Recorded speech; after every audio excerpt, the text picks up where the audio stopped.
It wasn't the clash at turn 1 that fractured McLaren's unity, it was what happened one lap later. When Oscar Piastri rolled into the pits on lap 27, his stop lasted just over 5 seconds, almost double Norris's flawless 2.3-second service one lap before. The footage showed nothing dramatic. No stuck wheel gun, no unsafe release, just hesitation. One mechanic's movement paused. A beat too long. In Formula 1, half a second is a blink. 4 seconds is a message. If you love Formula 1 without the noise, hit subscribe, and let's get into what really happened inside that garage. That pit stop widened the gap between teammates and turned what could have been a podium challenge into damage limitation. The radio that followed was brief. No complaint, just quiet confusion. But the data later told a simple story. No mechanical issue, no system fault, just a slower manual release. Human error, perhaps. Still, for a team that has built its reputation on precision, hesitation like that stands out. And in the context of McLaren's growing internal tension, it felt heavier than a mere mistake. By Monday morning, the slow stop wasn't a blip on the timing sheets, it was a headline. Analysts noted that both pit boxes operated normally. Nothing in the wheel gun data suggested a failure. The delay came before release, a margin that looked human, not mechanical. Officially, McLaren called it procedural caution, but in the paddock, speculation spread that the pause might have been linked to protecting Norris's race window, a rumor with no official backing, yet one that fans amplified online. Because when you line up the data, the optics are hard to ignore. One driver gained clean air, the other lost momentum. For Oscar, that moment became a symbol of something larger, the feeling that his fight wasn't just with rivals on track. The fallout hit fastest online. Within hours, side-by-side clips of both pit stops flooded social media, replayed in slow motion, and dissected frame by frame. British outlets called it a marginal call in changing conditions. Australian press framed it differently: frustration in papaya.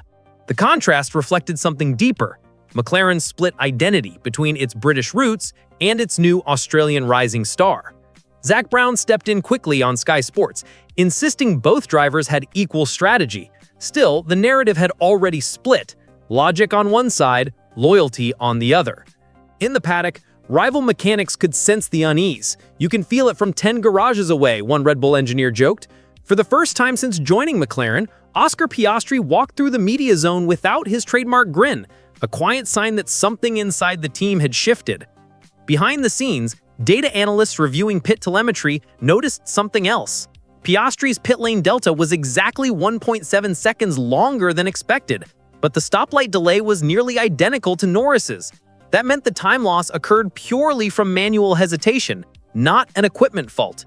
One senior mechanic reportedly described it as a lapse, not a malfunction.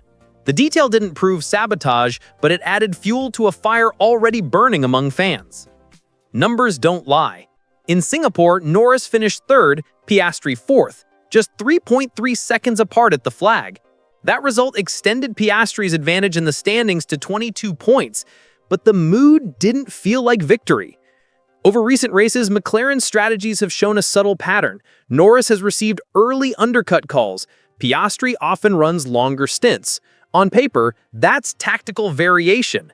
In practice, it fuels talk of imbalance. Analysts describe it as asymmetric strategy, a phrase that's become shorthand for internal politics. And while Oscar's pace on the hard tires matched Lando's throughout Singapore, team radio stayed silent on position swaps. In a title fight this close, silence can cost more than seconds. It costs trust. When questions came, Norris handled them easily.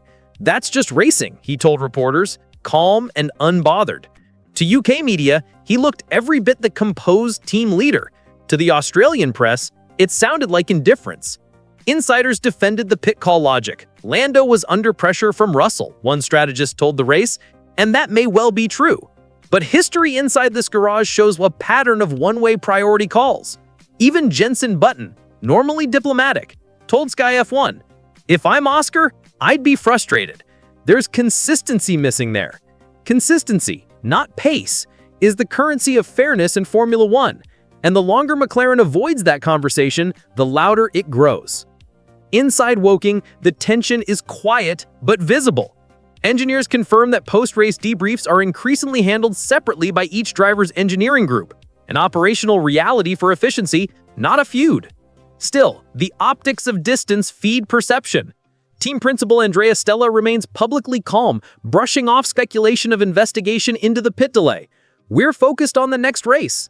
That answer was perfectly corporate, and yet in the context of McLaren's recent form, it felt like a pause loaded with meaning. Behind closed doors, morale meetings were reportedly tense. Some mechanics from Piastri's side requested rotations to other departments, a small but telling detail in a sport where loyalty and pressure are inseparable. In the paddock, rumors never stay idle. Unofficial talk has linked Ferrari and Red Bull with admiration for Piastri's composure and pace, though his contract with McLaren runs until at least 2026, making any move before then highly unlikely. What is certain is that teams are watching, because drivers who stay composed under internal pressure tend to become champions later. Ferrari insiders have even suggested that a Leclerc-Piastri partnership would be a balance of raw speed and calm precision. Meanwhile, at Red Bull, Helmut Marko has publicly praised Oscar's qualifying discipline. Rare words from a man known for blunt assessments. And that's where McLaren's challenge truly lies, not in raw pace, but in perception. Once a team is seen as favoring one side of the garage, every small decision becomes evidence of bias. Every pit call, every tire choice, every silence. For a team with title ambitions, that's poison. Under the bright lights of Singapore, McLaren won a battle, but risked opening a deeper conflict. The numbers show a 5-second pit stop, a quiet radio, and two drivers walking different paths.